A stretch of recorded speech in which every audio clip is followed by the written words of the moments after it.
All right, we are back for a midweek segment. Charlie Burris, Zach Reagan, the A to Z Sports Big Orange podcast, and this is a special one. A dude who is a return guest on the show. We loved having him the first time around, and honestly, I hope he remembers little people when he's doing stadiums here in literally here in a few weeks. But Josh Mancuso of Instagram, Twitter, social media fame, and now live show fame. What's up, man? That's right, and known from the Big Orange podcast from 2022. Yes, that's Yeah, where you. That was really, I'll say, that was the launching pad for your success. Was that appearance here? We can't take credit for that much. We really gave you that start, and I'm proud to say that. yes, I'd like to thank Charlie and Zach and those affiliated with A to Z for launching my career. Very excited. Thank you all very much.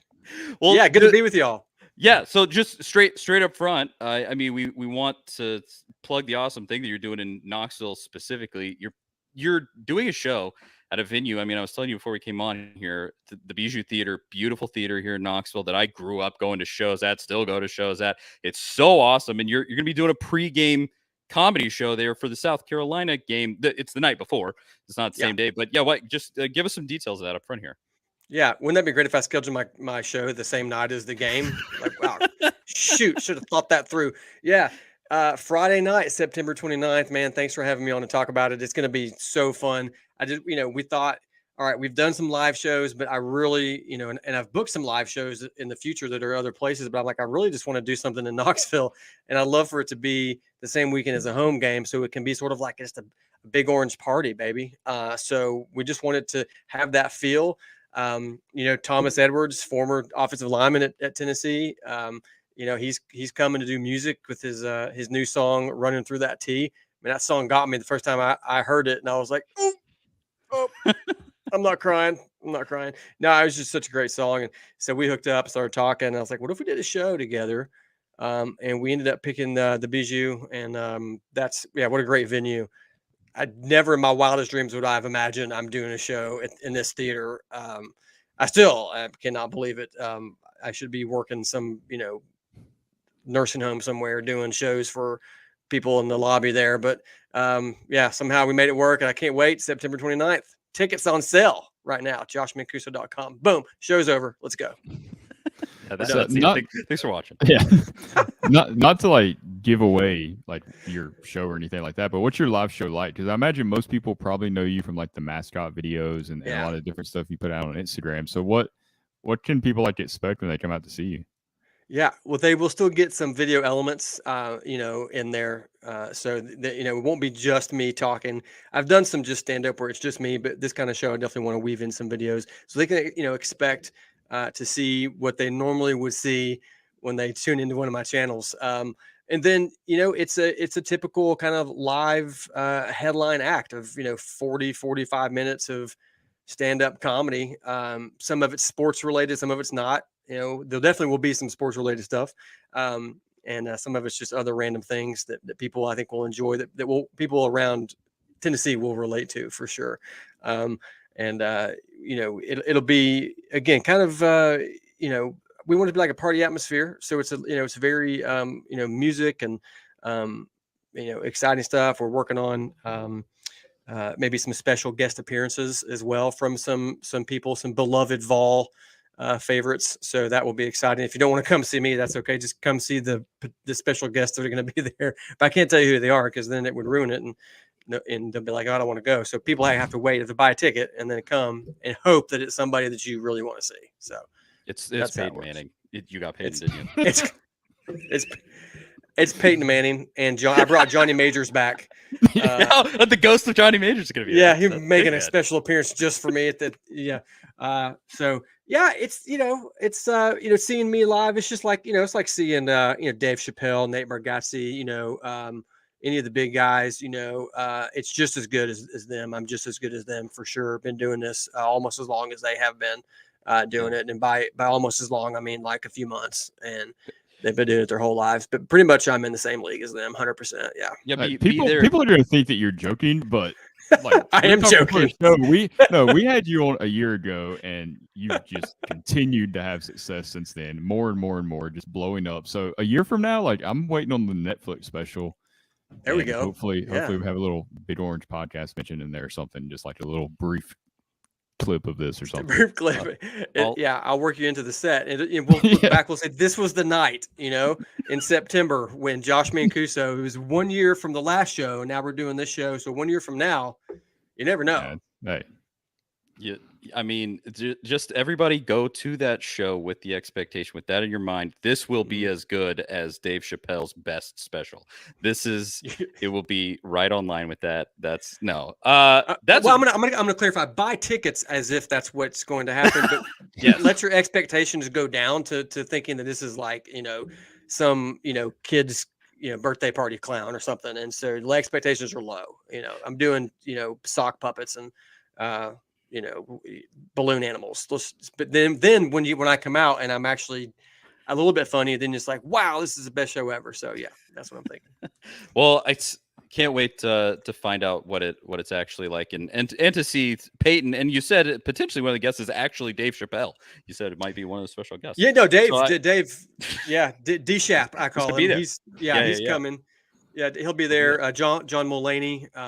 Wow. All the big, all the big ones will be there in attendance. Nate, So I've invited Nate. I've actually invited Nate Bargatze. I invited him to come, and I'm pretty sure he will not be there. He's a big Vandy guy. I feel like he's he even does, like, before his specials, he does the V hand sign stuff.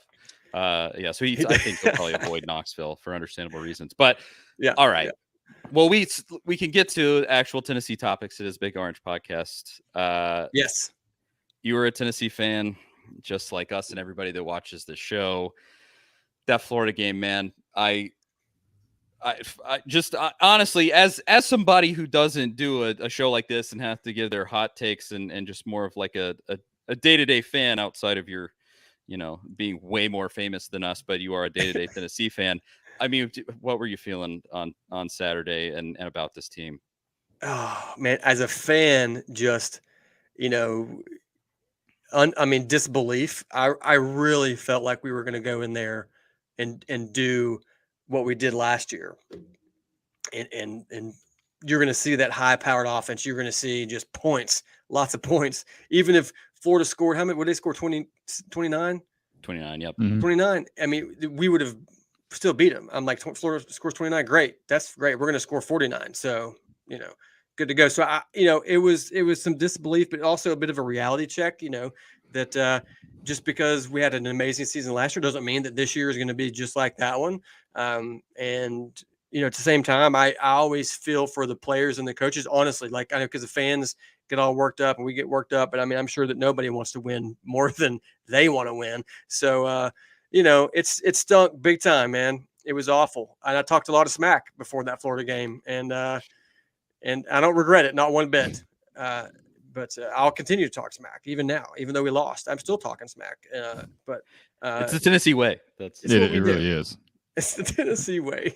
When you're watching the end of that game or watching that game in general, like halftime or like second quarter, we could all see how it was going. Like we had some hope, but yeah, they're probably not winning this game. But with your videos like that you put out, the mascot videos, all that stuff, that element of it's funny, the mascot part, but I've always felt like what really takes your comedy to the next level is just like the little nuanced stuff that you put in there, the references, like everything feels so personalized. You make a video about Oregon State, and it's like, is this guy, like, does he have some sort of connection to Oregon State? Does he know these like people like real personally or what? So like when you're watching that Florida game, are you taking notes on stuff that you can kind of use for like your next Tennessee themed video? Because there's so much stuff that happens, right? Like especially that game with like the missed tackles and random stuff like that. Are you taking little notes, jotting stuff down as you're watching it? That's a good question. And I feel like I should say yes, but I don't. I really kind of allow myself to just watch the game and try to just be a fan and not have to take notes, which I'm sure in your job, you probably are taking notes and you're having to do that kind of work, but I'm trying to make it like a more enjoyable, like, let's just relax, have a couple of drinks and have a good time. I mean, mentally, yeah, I'm probably taking a few notes, but I'm not looking too hard at it. But you mentioned the mascot videos, like a lot of those, I do a little bit of research on them, just enough so that I know enough details and can have some things in there that only maybe that fan base may recognize. But I don't research it to the point where I'm using, like the whole point of the mascot video is the perspective of somebody who doesn't know what it is. Like they're, like a Nittany Lion or the War Eagle and the Auburn Tiger. Like, there's great stories behind them, but that's not the point. The point is from an outsider's perspective to go into it. So, some research I will do, but during games, I try to just relax.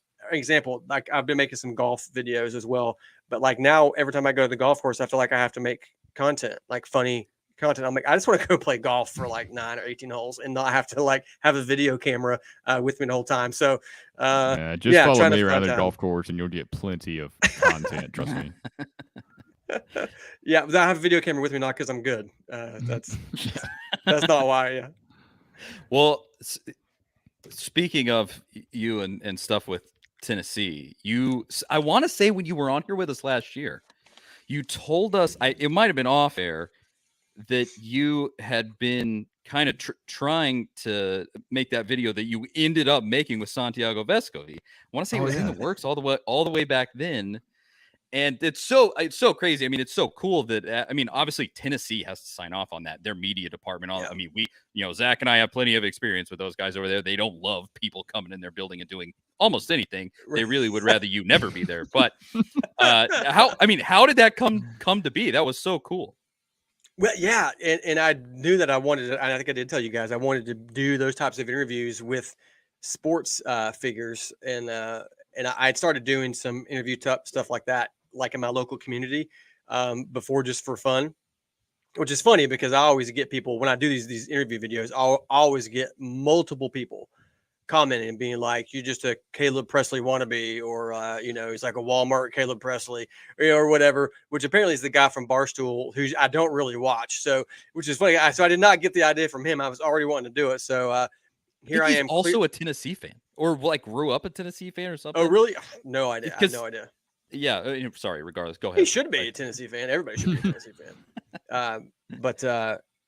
So this thing with Santi was interesting because he started following me on Instagram, and I was like, "Oh, cool, Santi's following me," and didn't think a whole lot about it. But then I ran into him at a Tennessee women's soccer game, and we recognized it. I mean, I recognized him, of course, and he was like, "Hey," and we started talking for a little bit and just kind of, exchanged numbers and started chatting a little bit and became friends.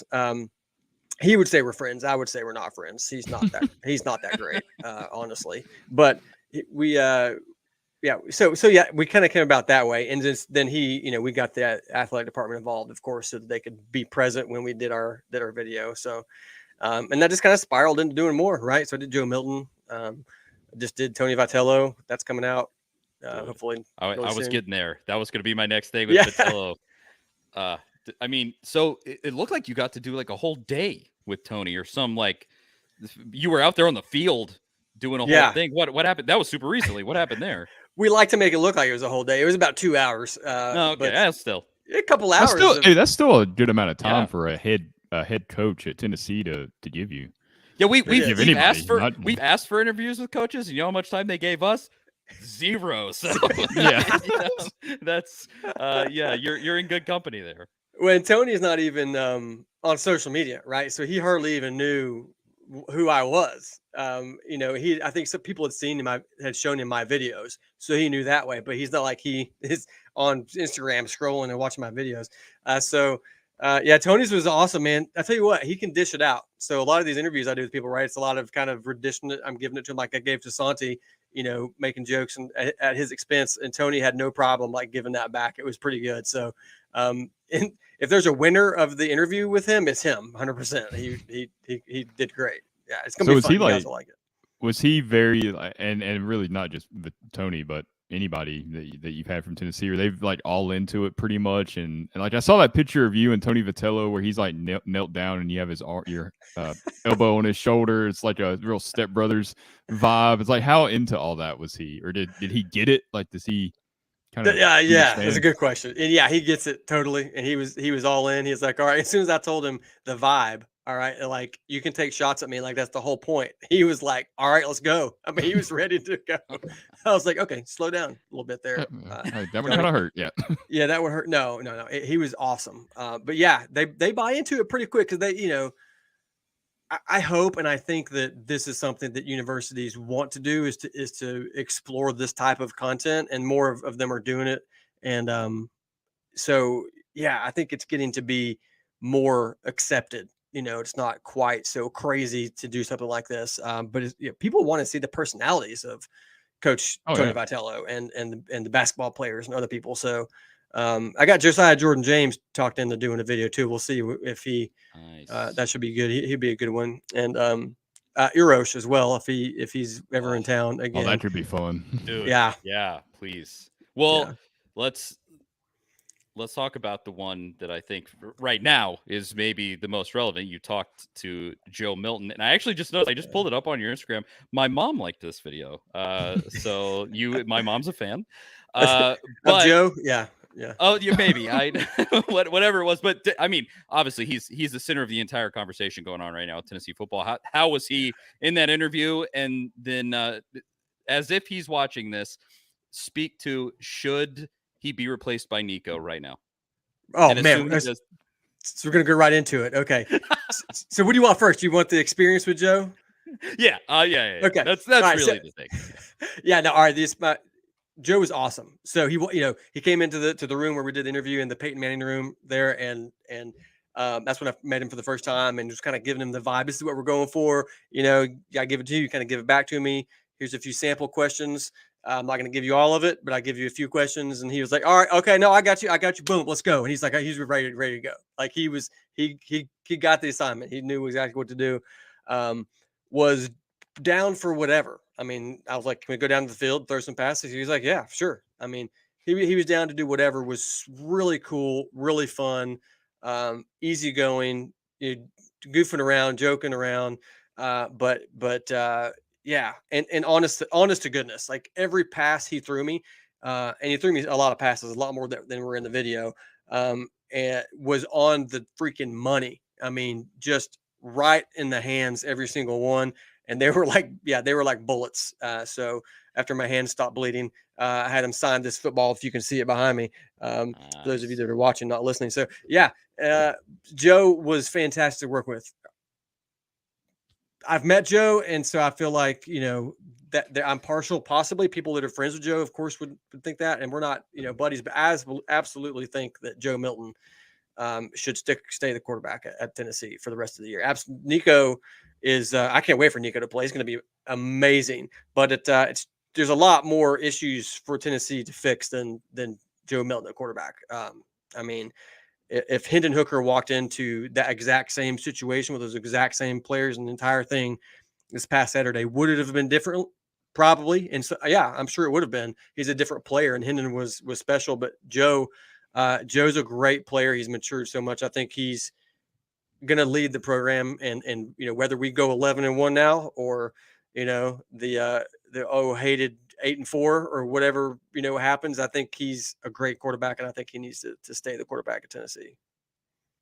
Oh, I'm sure he'll definitely like hearing that endorsement, because I think we all knew, like, the first time that Tennessee lost the season that stuff would kind of pop up, and you hate it for Joe, you hate it for Nico. It puts everybody kind of in a tough situation. So hopefully that won't come to pass to be a big deal, and they can kind of get it back going this week and going into that South Carolina game. Like, what do you think the mood at your show on the night before that South Carolina game is going to be? I know we got to kind of see what happens this weekend, but considering the Florida game and South Carolina last year, like, are you expecting a certain type of vibe being that weekend, or are you kind of playing it by ear, like not really knowing what to expect?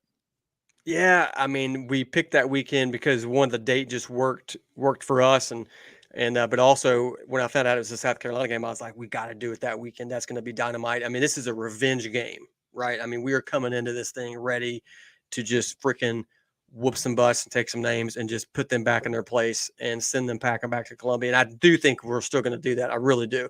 So UTSA will be a challenge. It's not going to be some walkover. It's going to be a challenge. So hopefully we will beat them. And then I feel like the mood at my show, I hope, is like a celebration. It's like, all right, we're going into this Carolina game 3-1. We just came off a victory the week before over UTSA. And now we're going to party tonight, and we're going to beat South Carolina like a drum the next day. So that's what I'm hoping the vibe is like a party. It's going to be a lot of booing of the Gamecocks. I know I'm sure there'll be some Gamecock fans that are there, a couple that I know of. So we'll take it easy on it, but it's going to be, it's going to be a beat down. I hope. Do you have any Shane Beamer jokes cooked up? I mean, I'm you working don't have on to a tell us few. for sure. Okay. I'm working on a few. Yeah. I mean, honestly, I feel like a great video, and I don't know, Beamer might be too self-serious. I mean, he's a giant dork. Let's be completely honest. But if you could do like the satirical interview with him, but you are like an adversarial Tennessee fan, and you could take shots at him like that. I don't know if he would. I feel like he'd be too.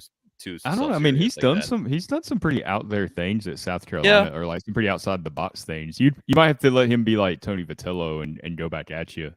And I think Shane would. That would be fun. Look at Charlie up here pitching ideas. That's right. Josh, close the interview and be like, "What the? No, that's a terrible idea. There's no way I'm listening to those guys." In the world. No, Charlie's now on my payroll. Now that you're coming up with ideas and writing for me, so. I'll take a cut. But I mean, honestly, with more interviews with Tennessee, one of the people, this is the best brag I have as a media member of Tennessee. I have gotten to talk a decent amount to Rick Barnes. He would be awesome in one of those. He like one time in a media scrum, I think I tweeted this.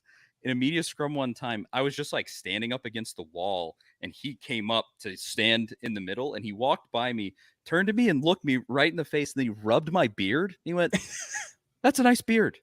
And then he like turned around and started the media thing. I was like, "What just happened?" So I feel like he's got a sense of humor. He could do that. But you've told that story before, and I went back and found some of the tweets. There was like other media members tweeting about it. It was a pretty humorous, like little play. Because everybody was like, "What?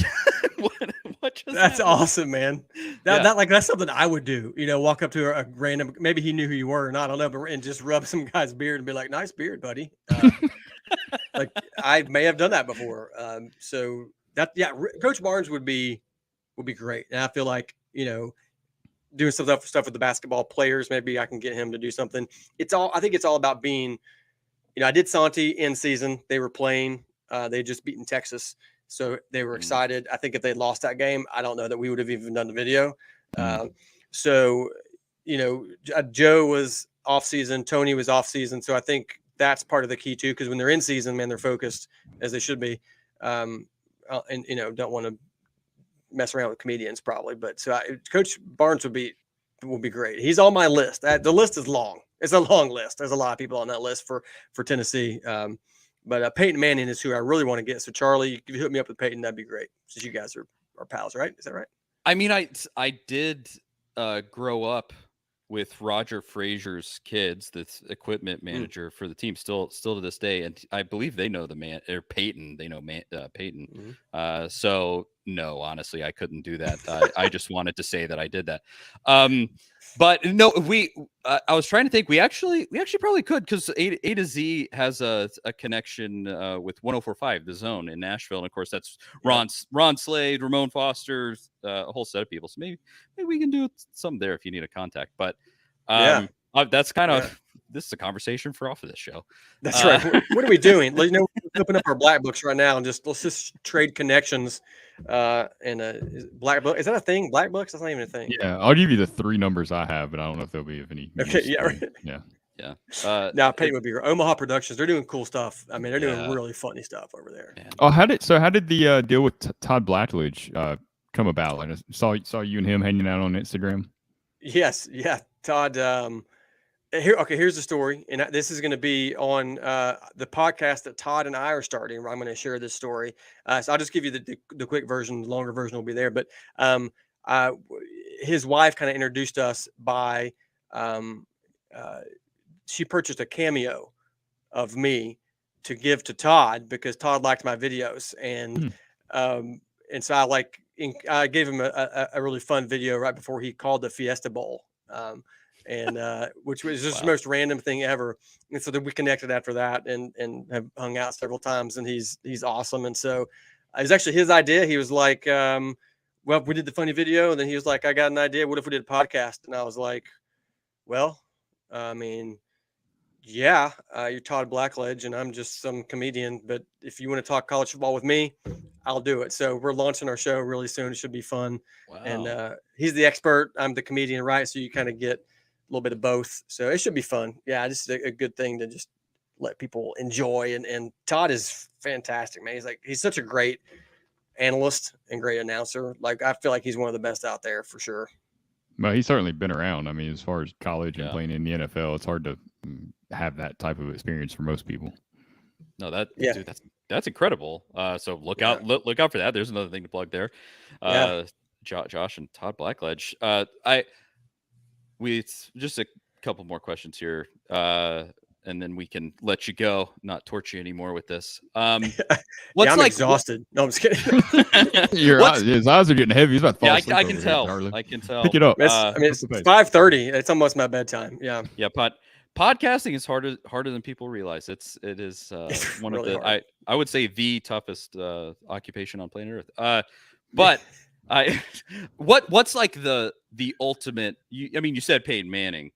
But is that like the number one? If I've reached the goal of these like interviews and things like that, like who's the person?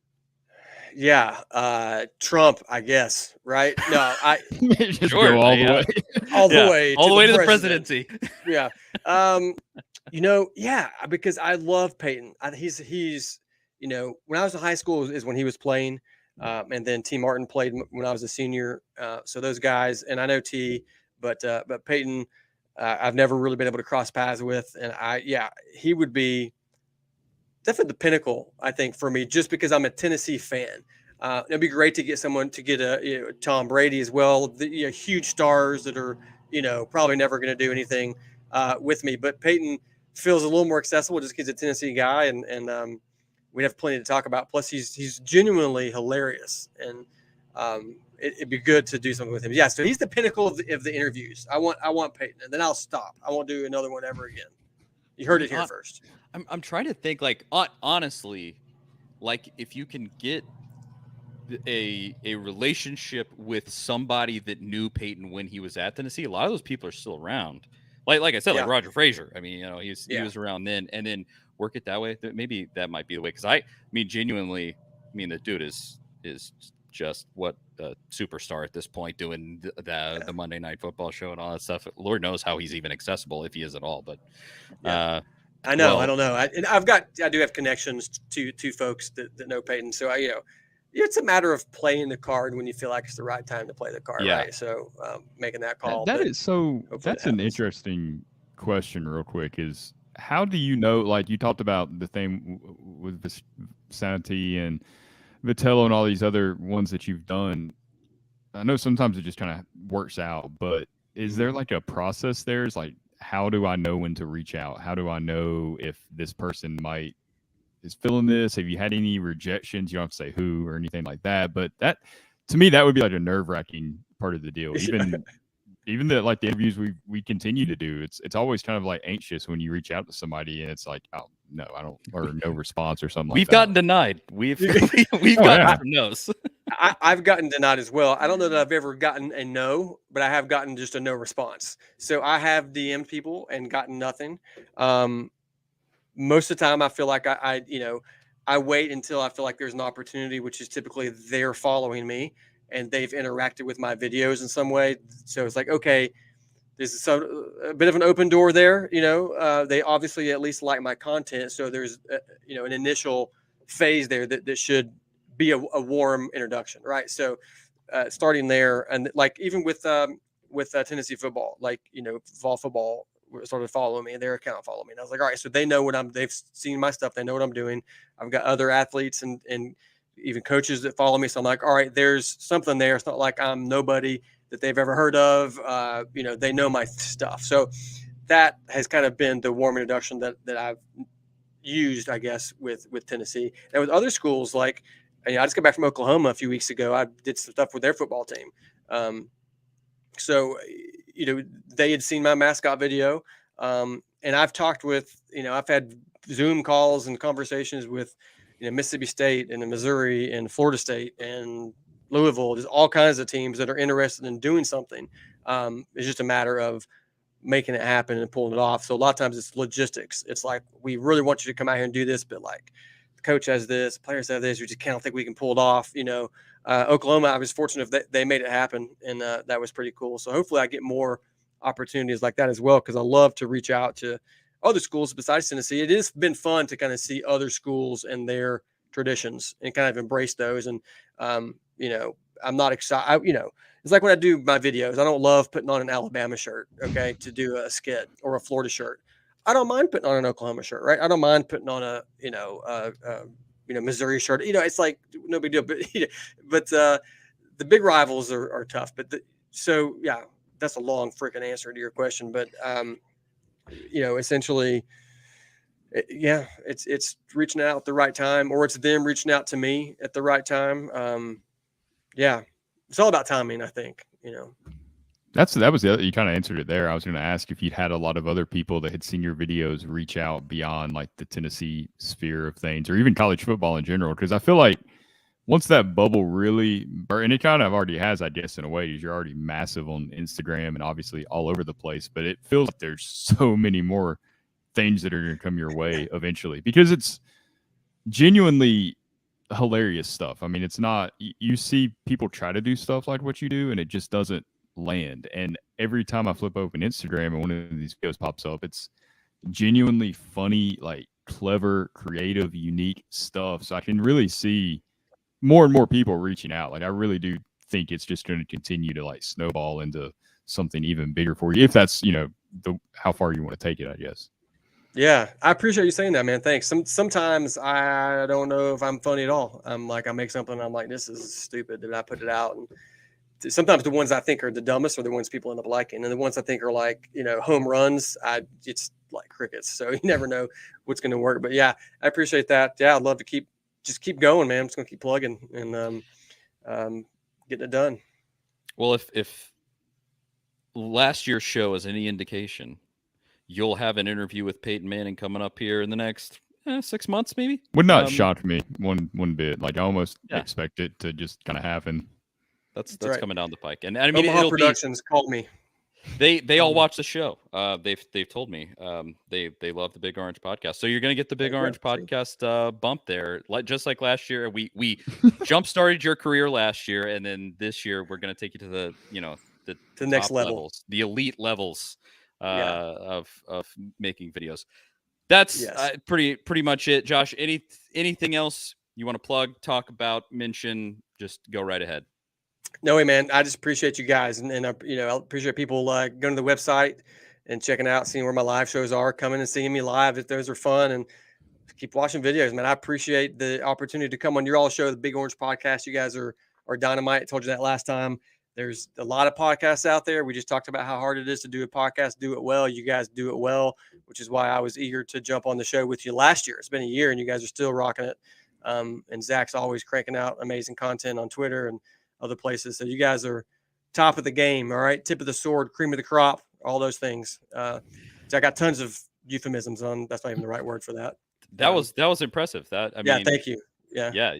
I have a hard time coming up with words like that, as you can maybe tell, but so that we really appreciate that, though. Seriously, I mean, the show is on, honestly, at this point, it's not big, and it's bigger than I ever thought it would be. So I do appreciate that. But Josh, man, you're the man. This is so cool. Thanks again for coming on, and best of luck with the show. I told you I still might try to come. I have something that night, but go see Josh's show at the Bijou before the South Carolina game, the Friday night before the South Carolina game. Get your tickets, get out there, go to the show. Thanks again, Josh, and we'll have to have you back on soon. Thanks, guys. Appreciate it. Go Vols.